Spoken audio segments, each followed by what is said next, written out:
Hey everybody, welcome to Qué Golazo, a very special interview one-on-one with my colleague, Micah Richards. Man City's Micah Richards, part of Paramount Plus Champions League CBS coverage. We chat Man City, the Manchester Derby, his career, and so much more. It's a great chat with Micah Richards. Qué Golazo begins right now. Well, it's a special Qué Golazo episode here at CBS as I welcome my colleague, Micah Richards. That was weird to say. My colleague and a key member of our CBS Champions League coverage, which you can watch exclusively on Paramount Plus as we get ready for the second leg of the round of 16 next week in the Champions League. Micah, by the way, aside from being a fantastic personality and a great analyst with one of the best smiles and laughs you'll hear anywhere, you can hear it already. He's trying to hold it back. He has an impressive resume as a player, 179 appearances for Man City, part of the historic squad who won the Premier League title in 2011-2012. And that was the first time for a long time since they won that one, the beginning of everything. An FA Cup winner as well a year before that. For England at 18, he became England's youngest ever defender, beating Rio Ferdinand's record. I'm sure Rio would love to hear that one. And has a goal to his name as well with the 3 lines. So with the Manchester Derby coming up and Man City looking great in the league and the Champions League, there was just no better time to have him on the show. We've been wanting to do this for a while. Finally, we'll make it happen. Micah Richards, welcome to Qué Golazo, my friend. What's happening? What is happening? Like you said, we're colleagues now. You know what I mean? You're doing it over there, and I'm trying to hold it down for us over here. So one day we're working together. Don't worry. Well, my friend, whenever you want to come to New York or I come to London and see my family, we'll make it happen. Because I'm watching you all the time on Paramount Plus with Kate Abdo and Roberto Martinez, Jamie Carragher, my friend Nico Cantor. And I'm like, you know what? I'm getting jealous. I need to get over there. You need to come over here. You know what I mean? We're having some good fun over in England as well. But I'm a New York fan as well. Town downtown. That's where we need to go. Once the lockdown's over, town downtown. It's on me. You know the city, my friend. NYC loves you, and you know it. I can't do it, Micah, because I'm a hoodie man, and I don't like suits and stuff. I already have problems here in the US, so if I have to talk to your producers and make it happen, but you come over to New York and we'll make it happen. Okay, cool. Micah, let's get things going. Listen, how are you enjoying being part of the CBS Champions League? Because you're a busy man. It's not just CBS, obviously, Sky Sports as well. I see you, just trolling Roy Keane every time when you can do it. How are you enjoying your CBS, your CBS gig right now and talking to all those guys? You know what? CBS is like, it all came so quick. We got asked to do it in the summer. And, the format was a little bit different, obviously, because of COVID. I knew of CBS because I traveled to America quite a lot, but it was one of those, my schedule was so busy. At first, I was like, how am I going to fit this in? But then on the other hand, I was like, this is like a chance of a lifetime. So I had to fit it in my schedule. And I love it. I really do love it. I feel like we've got good chemistry there. It was always going to be difficult for us because we've not really got any Americans on the main show. Obviously, Roberto Martinez and Carragher work with Sky.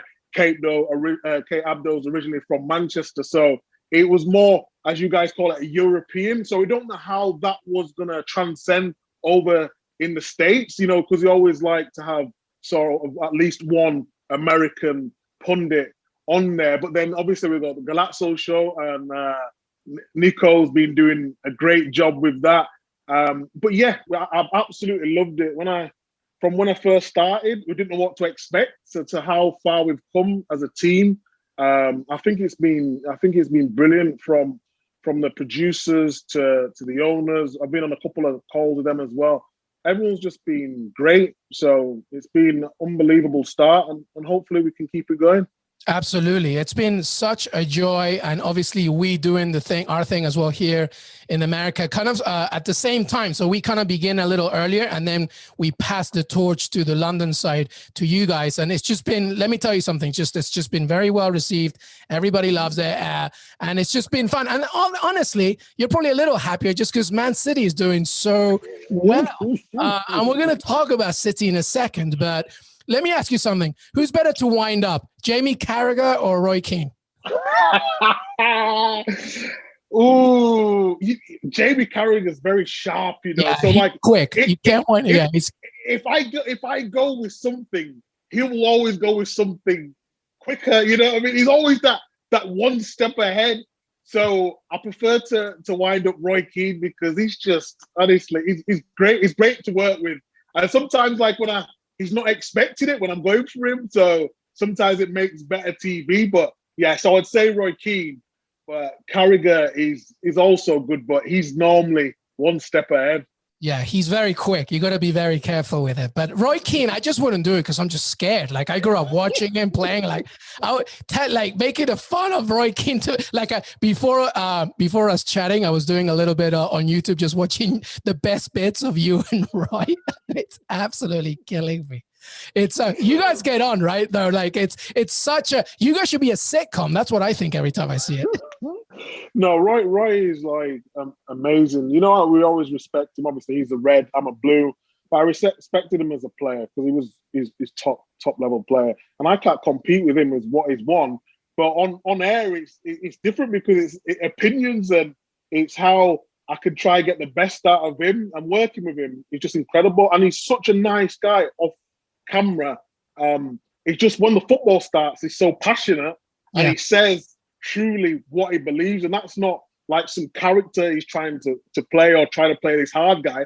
That's truly what he believes. So when he goes on his little rants, I stay out of his way. I know when to press the buttons and when not to. But yeah, he really is a top guy to work with on and off the pitch, as you would say. Yeah, no, absolutely. And obviously back to our CBS team as well. I love having Roberto Martinez right there. I mean, one of the brightest coaching minds we have, period. The fact, he's still a manager of one of, a favorite for the European championships as well. Obviously third place in the World Cup. What's it like working with Roberto Martinez? Roberto, he's such a humble person. He's got one of, them people have got them auras. Once they speak, everyone listens. So there's no point even, we could all have our opinions, that's totally fine. But when it comes to football and tactics, because he's managing now, you have to respect what he's saying. But even if he wasn't managing now, like he looks at the game totally different. Like we would talk about offensive, defensive. I mean, we go through different strategies of how the game would be seen, but then he takes that to the next level, at a level where it deeper than just tactics, but well enough for everyone to understand without confusing people, because there's a lot of people who can speak tactics, but when they get on a camera and trying to explain that to people, a lot of people don't understand what they mean. But he simplifies it, but in a way where the tactics are just incredible. So working with him, he's just been amazing. He really has. Him and Abdo have got a really good rapport as well off camera as well. They both speak Spanish. So I feel like we've got a nice mix and blend. And Alex Scott as well. Like me and Alex. She's amazing. Yeah. She is incredible pundit. She really is. And she's been holding it down for the women's football, and then crossing between the men's and the women, equally as good as both. So she really has been amazing. It's just a shame that we all can't be on together. Normally it's presenter +3 rather than presenter +4, which is a bit frustrating at times. But as a whole team, I feel like we've come a long way for sure. Absolutely. It's just so much fun to watch. It's so great. All right, listen, let's move on here. Let's talk about the Champions League. Round of 16, second legs ahead, of course, next week. Well, honestly, let me ask you first. When the tournament started, I guess maybe through the group stages, did you have a set favorite? I mean, leaving your City bias aside for a second, did you have somebody that you thought, you know what, they're gonna do it? And now, as we're looking in the second leg of the round of 16, has that opinion changed, do you think?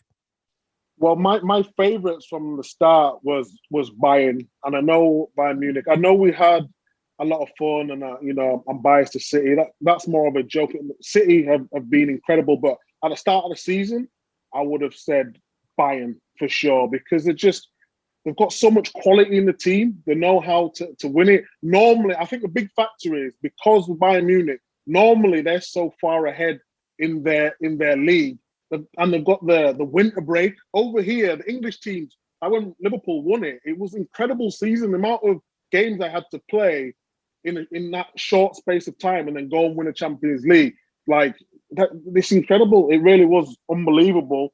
But if you asked me at the start, I would have said Bayern Munich. And has my opinion changed? No. I still believe they are favourites, even at this unbelievable form that Manchester City are in. I do believe Bayern at this moment are still favourites. Do you think that there's a chance, if there was somebody that could maybe, because I agree, I think Bayern are favorites. I think you can't ignore what City's doing. PSG is also a force, of course. But is there anything that when you look at Bayern, if you're to beat Bayern, how would you do it? Because sometimes, Micah, I'm looking at them and I think they're amazing, right? The fact that they won the Bundesliga last season, the Champions League, the Cup, they end it with a Club World Cup, and they just keep getting better. I mean, I think Hansi Flick has more trophies than losses or something. It's just ridiculous. But is there a weakness in the Bayern Munich side, do you think, that any other team could look at?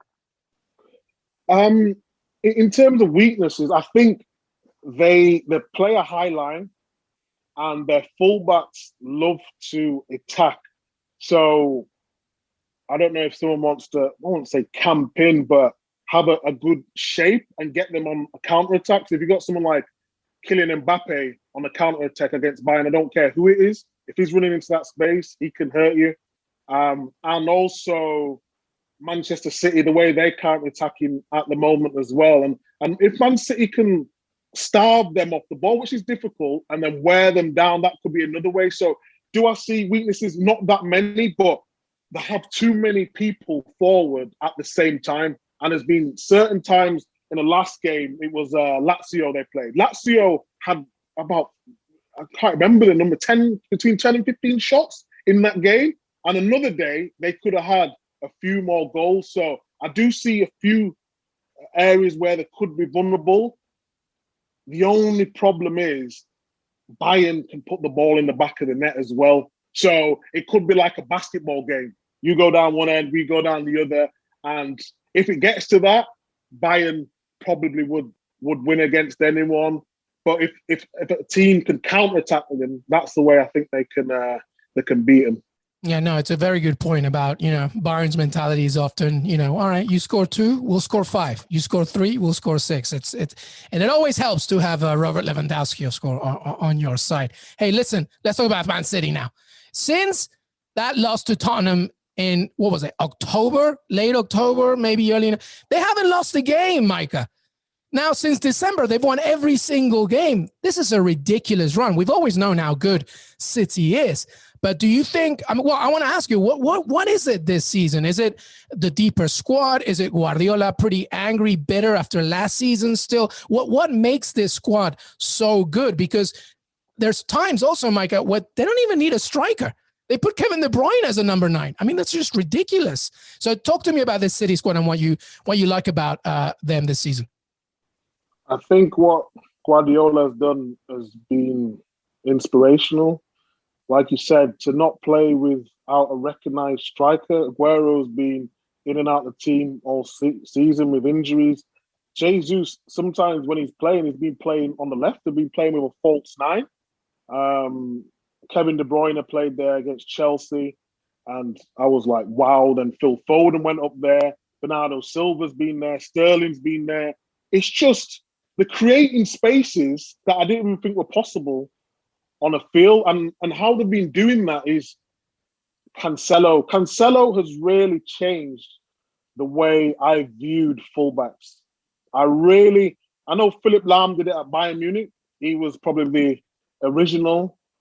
But Cancelo, the way he comes in and almost plays like a third man in midfield, like right of a free in midfield, and then the way the back four just shifts across, makes it in sort of a back three, or if Rodri is playing, he sort of drops back into that position to keep him stable at the back if need be. But it's just about creating them spaces, and which leaves, like, there was a game where Mahrez was staying fully wide, Sterling on the other side, and it was just rotation in the middle. You go, then come out, I go. And I've not seen football like this.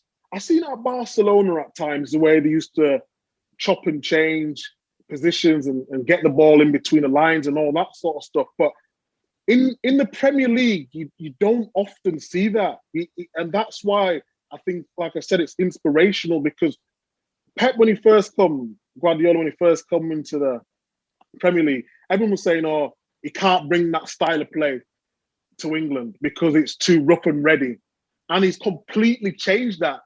Even when they won the league with record points, that was a great team. But now the way they're playing, he's even gone up a level. And I just hope for him that he can get that Champions League, because that'll just be the icing on the cake. Because the one problem he does have, Mancini was the first one to win the Premier League.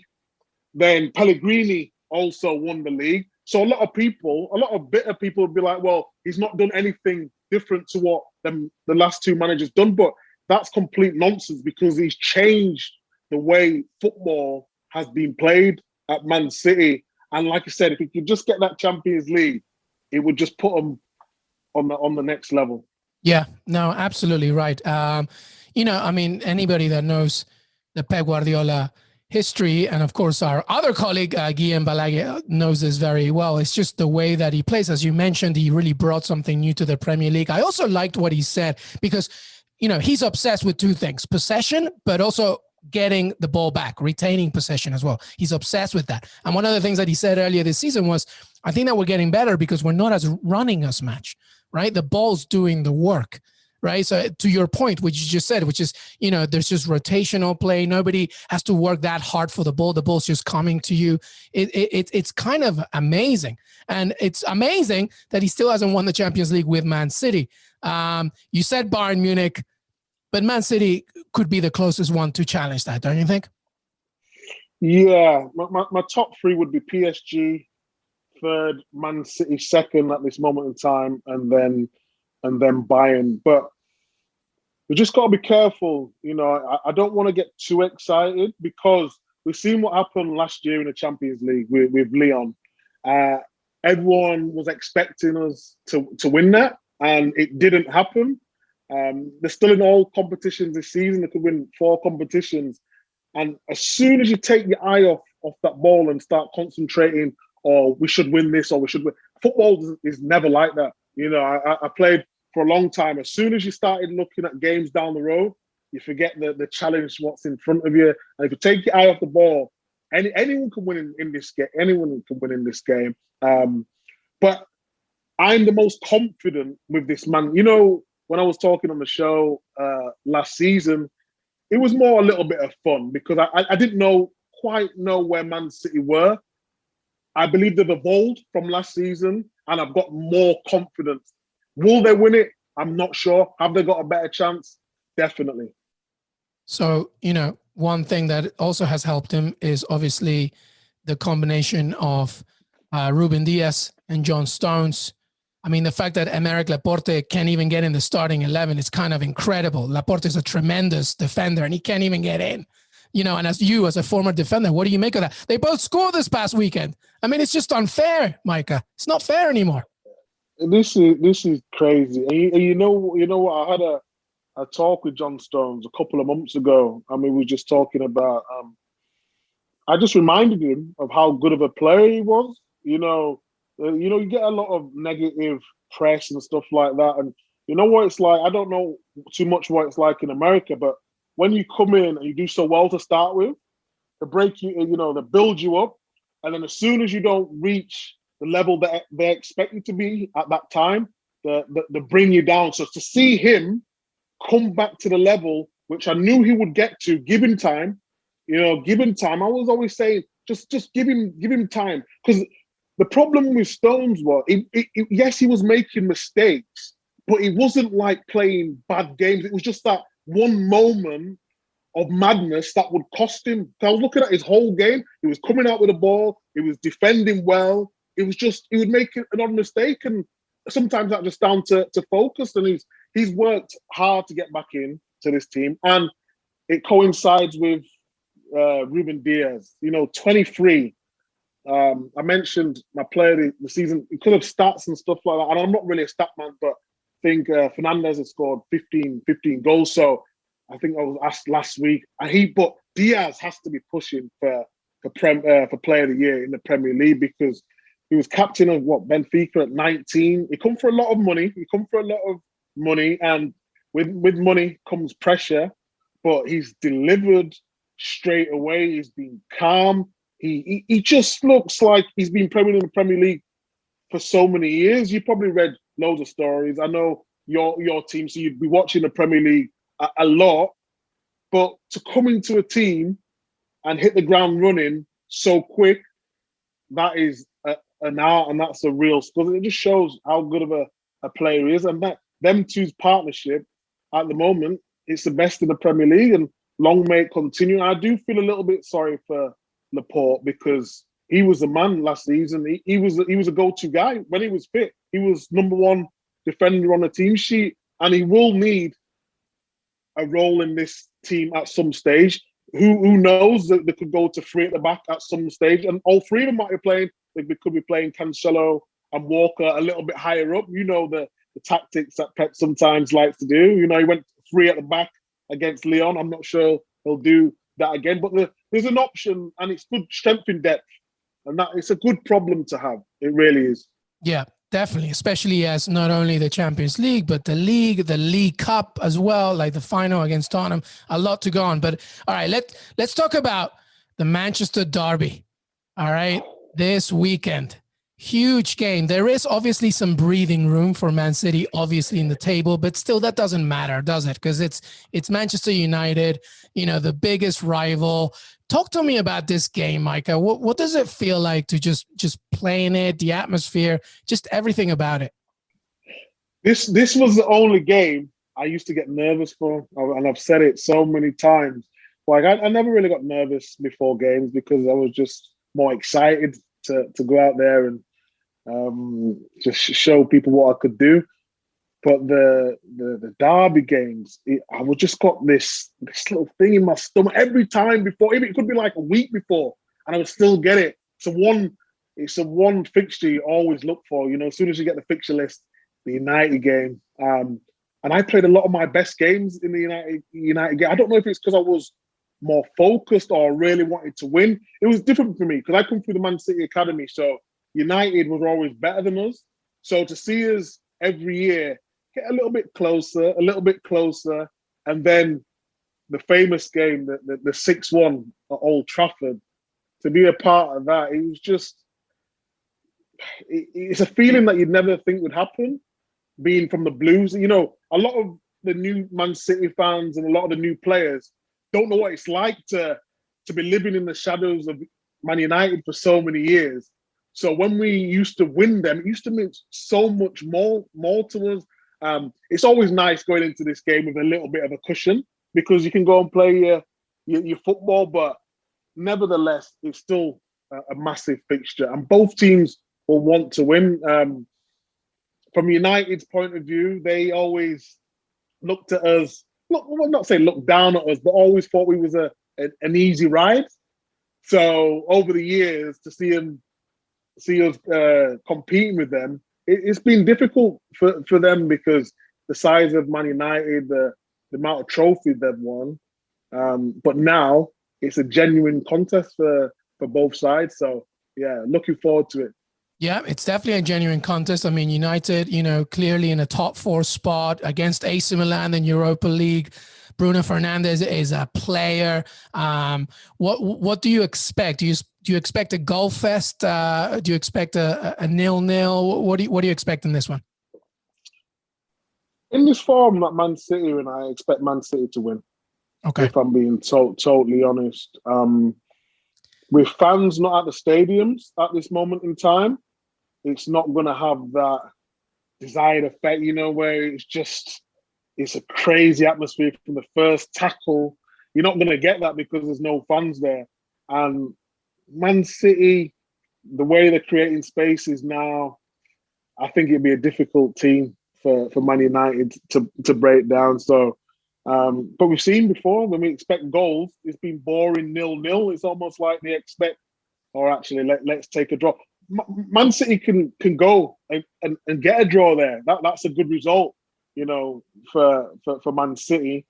But I expect to win, and it's always nice to win the derby. So I'm gonna go Man City victory on this one. I mean, listen, the stats are proving it in that way. Man City at this point, I don't even think two Man United squads can beat Man City at this point. It's just ridiculous. Is there a player in the City squad that you wish you had played with? Yeah, Kevin De Bruyne. I mean, easy, right? Easy answer. Wow, he's ridiculous. One of the goals from the other week, the way he crossed the ball with his left foot. His left foot, Micah. He's right-footed, and he did that with his left. But it was like, when he put it in, you're thinking, you're not thinking, what's he doing here? But you're thinking like, no, he doesn't mean to. But it's the technique. He doesn't. Like your weaker foot. Normally, you just swing your foot at it. But he's still got the same technique on his bad foot as he has in his good foot, which I just couldn't believe. And because when I was playing fullback, I used to hog the wings and then make them runs inside. So I think if I had another one, I'd David Silva, one of the best. But I think if I had Kevin De Bruyne as well, just for them balls, I would have loved to play with him. I really would have.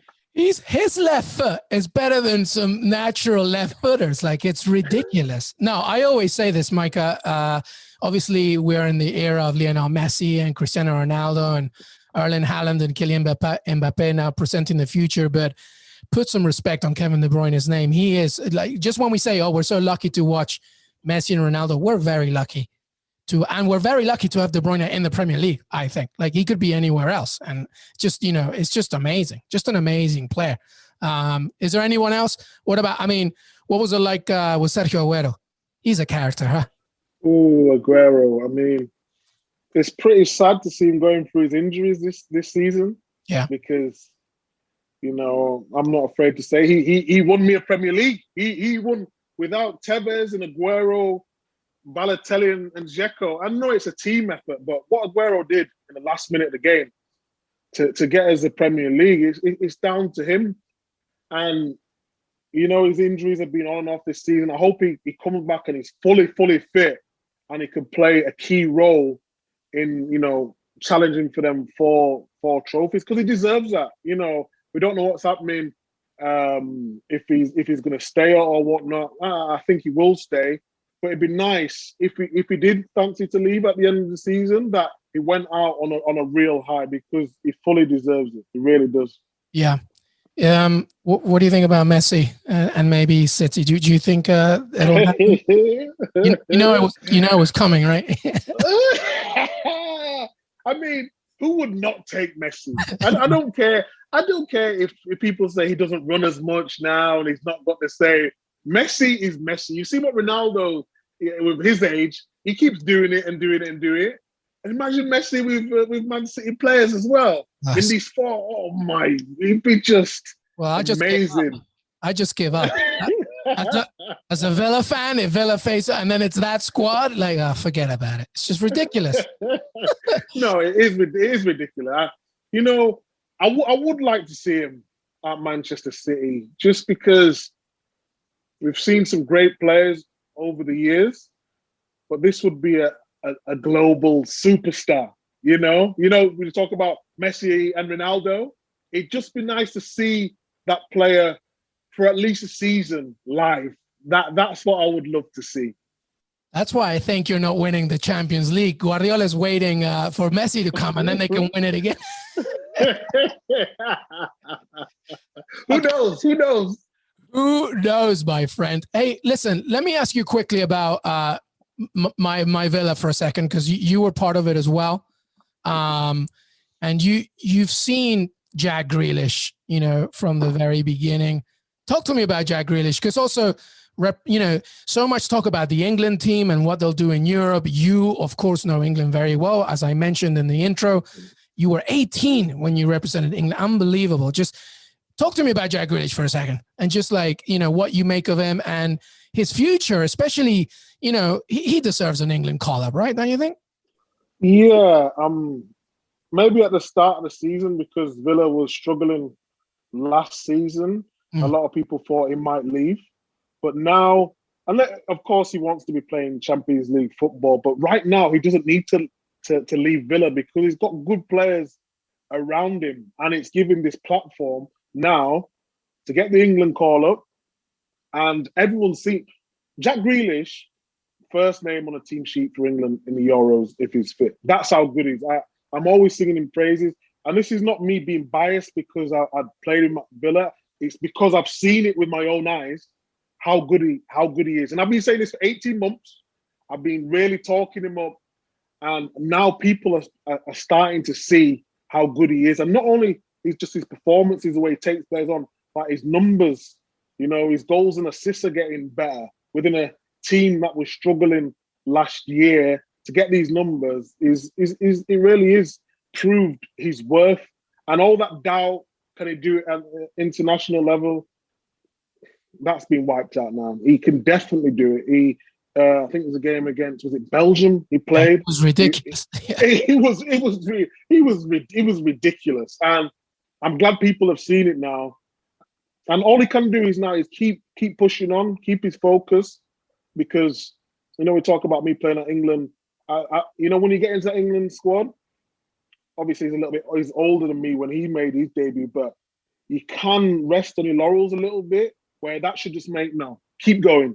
Show everyone you can be not only the best player at Aston Villa, but you can be the best player in England. And if he keeps doing that, then he'll have a, incredible career. From your mouth to God's ears, my friend. Let's hope so.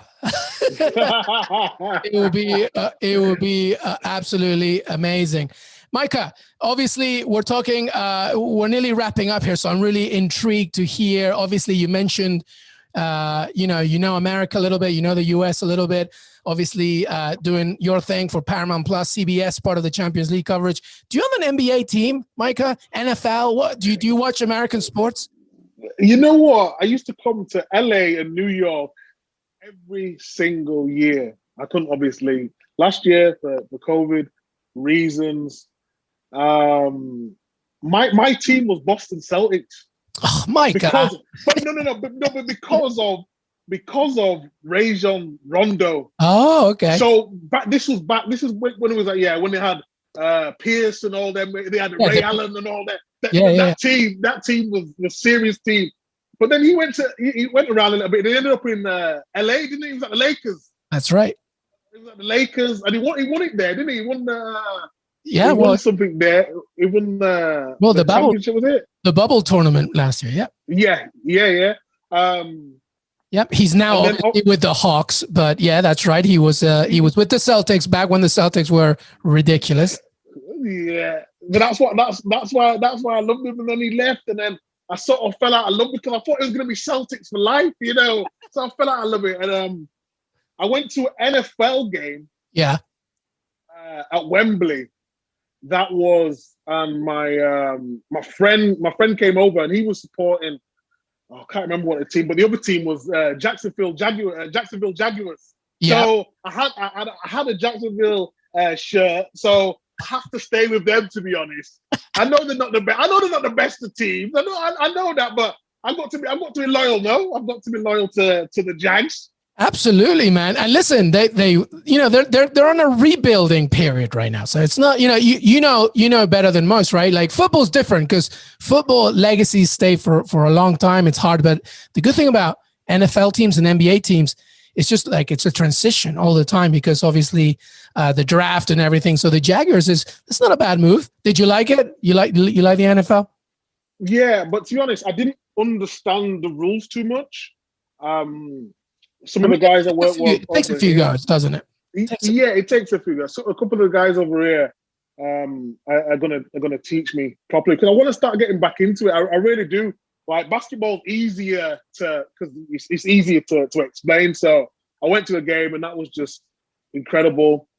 So yeah, and then I went to LA Dodgers. I went to a Dodgers Love game. it, man. That was that. So I'm LA Dodgers. I've even got an LA Dodgers shirt as well. But I didn't know what was going on there. If I'm being totally honest, I didn't know what was going on. It was a lot of stop starting. But having said that, you might have seen, was it last year? I hit a home run. We was doing some challenge down in London. So that's my claim to fame. I love it. I absolutely love it. Well, listen, when everything calms down, everything gets a little better, you come on over to the CBS side here in the US. We'll take you to a few games. We'll have some pizza. We'll go downtown, like you said, right? Tao, was it? Downtown Town. Let's go, baby. Micah Richards, part of CBS's Paramount Plus Champions League coverage. You can follow him everywhere, Twitter, Instagram, but most importantly, he will be back with the CBS team as the round of 16 second leggers kick off and return. Micah, always a pleasure, my friend. Thank you so much for being part of this. No, thank you very much, Luis. Appreciate it. Hey, everybody. I want to thank Micah Richards for joining me today. Don't forget to follow us on Twitter, Qué Golazo Pod. We're on Apple Podcasts. We're on Spotify. We're on Stitcher. We're on YouTube. You can watch this entire episode on YouTube as well. Please keep supporting us and make sure that you leave a comment on Apple Podcasts and anywhere else that you can. Enjoy the games. Enjoy the Champions League. See you next time.